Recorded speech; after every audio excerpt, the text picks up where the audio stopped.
नमस्कार मित्रों। भारतवर्ष में भारत के ही बहुसंख्यक समाज की धार्मिक भावनाओं को रौंदना इतना आसान हो गया है कि जब जिसका जो मन करता है वो बोल देता है। अभी अभी कर्नाटक में प्रज्वल रेवन्ना नाम के एक राक्षस द्वारा कई महिलाओं का यौन उत्पीड़न करने की बातें सामने आई।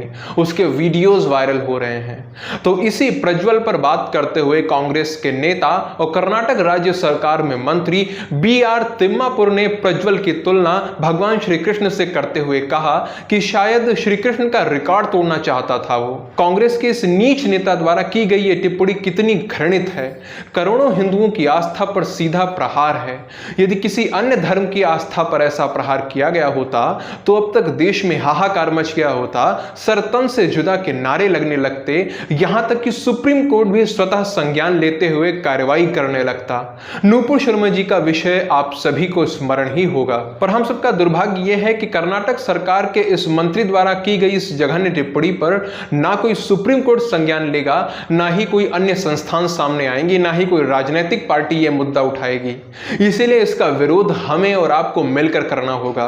कुछ नहीं कर सकते तो सोशल मीडिया पर लिखिए, इसके बारे में बात कीजिए। यदि आप विरोध नहीं करेंगे तो यह सामान्यीकृत हो जाएगा, ऐसे लगातार होता रहेगा। बाकी मित्रों, यदि हम कांग्रेस की बात करें तो जिस प्रकार से प्रतिदिन इसके नेताओं द्वारा भारत के विरुद्ध, भारतवासियों के विरुद्ध विश्वमन किया जा रहा है, इसे एक विपक्षी दल भी कहलाने का कोई अधिकार नहीं रह गया है। कभी कोई गोवा को अलग बताता है तो कोई दक्षिण भारत के राज्यों के लिए अलग देश की मांग करता है, तो कहीं कांग्रेस द्वारा उन लोगों को संसद पहुंचाने का प्रयास किया जाता है जो सैनिकों को बलात्कारी बताते हैं। और अब तो इसके नेता स्पष्ट रूप से हिंदुओं की भावनाओं पर प्रहार कर रहे हैं। आशा करता हूं माननीय सुप्रीम कोर्ट इस विषय पर स्वतः संज्ञान लेगा और हमें न्याय देगा। यदि वो ऐसा नहीं करता है, बहुसंख्यकों की आस्था पर हो रहे प्रहारों पर वो चुप रहता है, तो उसकी निष्पक्षता पर प्रश्न चिन्ह लग जाएंगे।